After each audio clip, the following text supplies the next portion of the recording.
मैं यहाँ उपस्थित डिग्नेटरीज, न्यायपालिका के सदस्यों और लीगल सर्विसेज अथॉरिटीज का अभिनंदन करता हूं।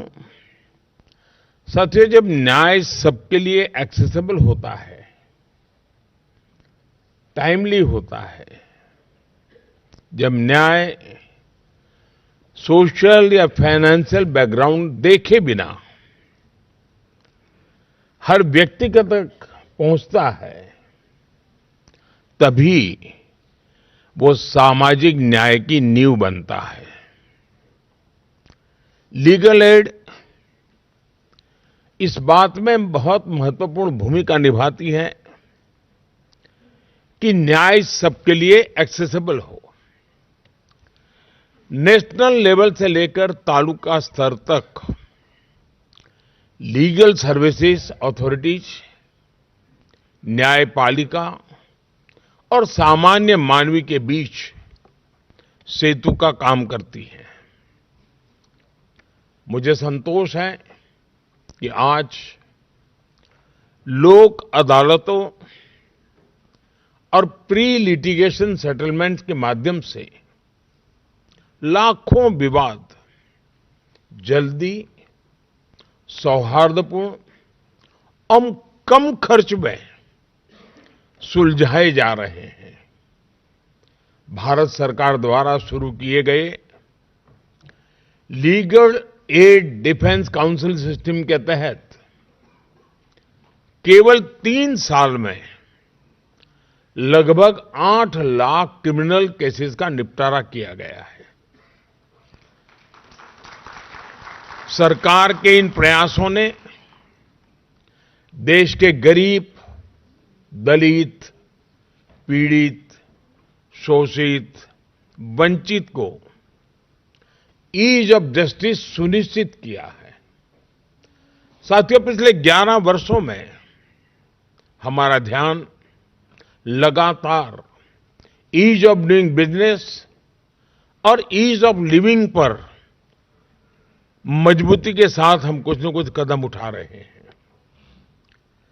बिजनेस के लिए 40,000 से अधिक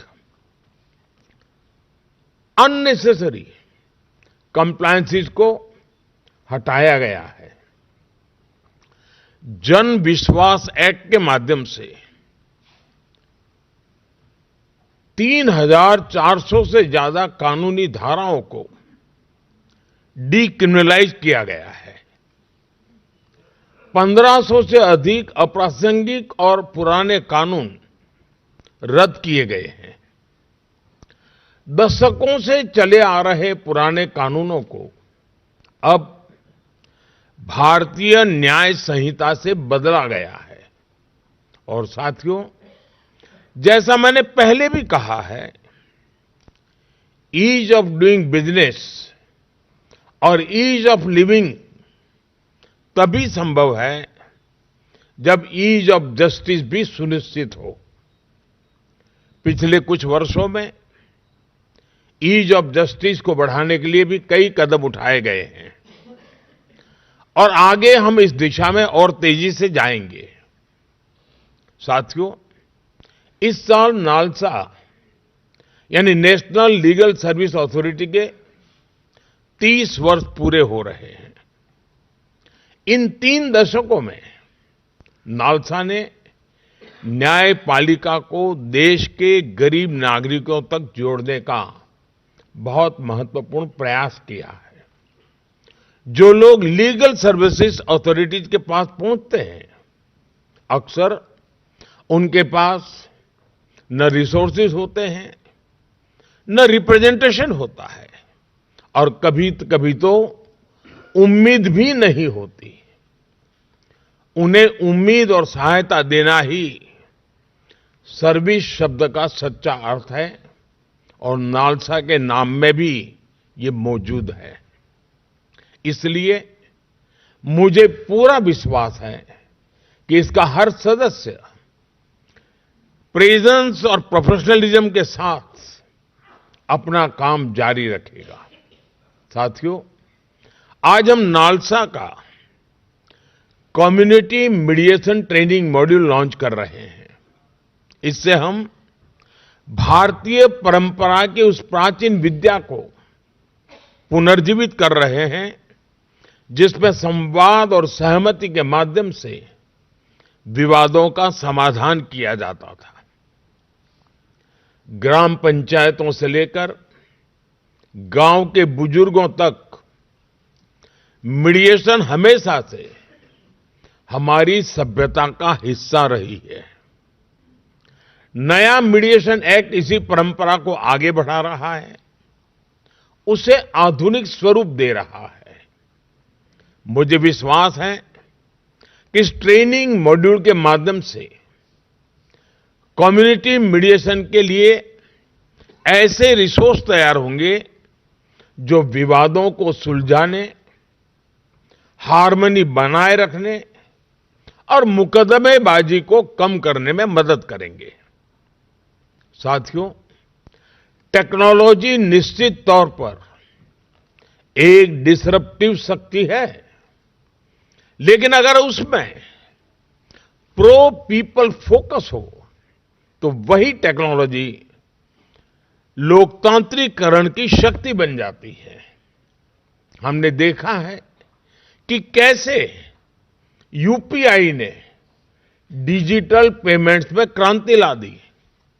आज छोटे से छोटे वेंडर्स भी डिजिटल इकोनॉमी का हिस्सा बन गए हैं। गांवों को लाखों किलोमीटर ऑप्टिक फाइबर से जोड़ा गया है। अभी कुछ सप्ताह पहले ही ग्रामीण इलाकों में एक साथ लगभग 1 लाख मोबाइल टावर शुरू हुए हैं। यानी टेक्नोलॉजी आज इंक्लूजन और एम्पावरमेंट का माध्यम बन रही है। जस्टिस डिलीवरी में ई कोर्ट्स प्रोजेक्ट भी इसका एक शानदार उदाहरण है। ये दिखाता है कि कैसे टेक्नोलॉजी जुडिशियल प्रोसेस को आधुनिक और मानवीय बना सकता है। ई फाइलिंग से लेकर इलेक्ट्रॉनिक समन सर्विस तक, वर्चुअल हियरिंग से लेकर वीडियो कॉन्फ्रेंस तक, टेक्नोलॉजी ने सब कुछ आसान कर दिया है। इससे न्याय मिलने का रास्ता और आसान हुआ है। आप सभी परिचित हैं, इस प्रोजेक्ट के तीसरे चरण के बजट को बढ़ाकर 7,000 करोड़ रुपए से ज्यादा किया गया है। ये इस प्रोजेक्ट के प्रति सरकार के स्ट्रांग कमिटमेंट को दिखाता है। साथियों, हम सभी ये भी जानते हैं कि लीगल अवेयरनेस का क्या महत्व होता है। एक गरीब व्यक्ति तब तक न्याय नहीं पा सकता जब तक उसे अपने अधिकारों का ज्ञान न हो, वह कानून को न समझे और सिस्टम की कॉम्प्लेक्सिटी से डर महसूस करता रहे। इसलिए कमजोर वर्गों, महिलाओं और बुजुर्गों में लीगल अवेयरनेस को बढ़ाना यह हमारी प्राथमिकता है। आप सभी और हमारी अदालतें इस दिशा में निरंतर प्रयास करते रहे हैं। मैं समझता हूं हमारे युवा, खासकर लॉ स्टूडेंट्स, इसमें ट्रांसफॉर्मेटिव रोल निभा सकते हैं। अगर युवा लॉ स्टूडेंट्स को प्रोत्साहित किया जाए कि वे गरीबों और गांव में रहने वाले लोगों से जुड़े, उन्हें उनके कानूनी अधिकार और लीगल प्रोसेस समझाएं, तो इससे उन्हें समाज की पल्स को सीधे महसूस करने का अवसर मिलेगा। सेल्फ हेल्प ग्रुप्स, कोऑपरेटिव्स, पंचायती राज संस्थाओं और अन्य मजबूत ग्रासरूट नेटवर्क के साथ काम करने की हम लीगल नॉलेज को हर दरवाजे तक पहुंचा सकते हैं। साथियों, लीगल एड से जुड़ा एक और पहलू है जिसकी मैं अक्सर चर्चा करता हूं। न्याय की भाषा वही हो जो न्याय पाने वाले को समझ आए। इसका ध्यान जब कानून को ड्राफ्ट किया जाता है तब रखना बहुत जरूरी है। जब लोग कानून को अपनी भाषा में समझते हैं तो इससे बेटर कंप्लायंस होता है और मुकदमेबाजी कम होती है। इसके साथ ही यह भी आवश्यक है कि जजमेंट्स और लीगल डॉक्यूमेंट्स को स्थानीय भाषा में उपलब्ध कराया जाए। ये वाकई बहुत सराहनीय है कि सुप्रीम कोर्ट ने 80,000 से अधिक जजमेंट्स को 18 भारतीय भाषाओं में अनुवाद करने की पहल की है। मुझे पूरा विश्वास है यह प्रयास आगे हाई कोर्ट्स और जिला स्तर पर भी जारी रहेगा। साथियों, जब हम विकसित भारत की दिशा में आगे बढ़ रहे हैं तो लीगल प्रोफेशन, जुडिशियल सर्विसेज और इससे जुड़े सभी लोगों से भी मैं आग्रह करता हूं कि वे यह कल्पना करें कि जब हम स्वयं को एक विकसित राष्ट्र कहेंगे तो हमारा जस्टिस डिलीवरी सिस्टम कैसा होगा। उस दिशा में हमें मिलकर आगे बढ़ना है। मैं नालसा पूरी लीगल फ्रेटर्निटी और जस्टिस डिलीवरी से जुड़े सभी लोगों को बहुत बहुत बधाई देता हूं।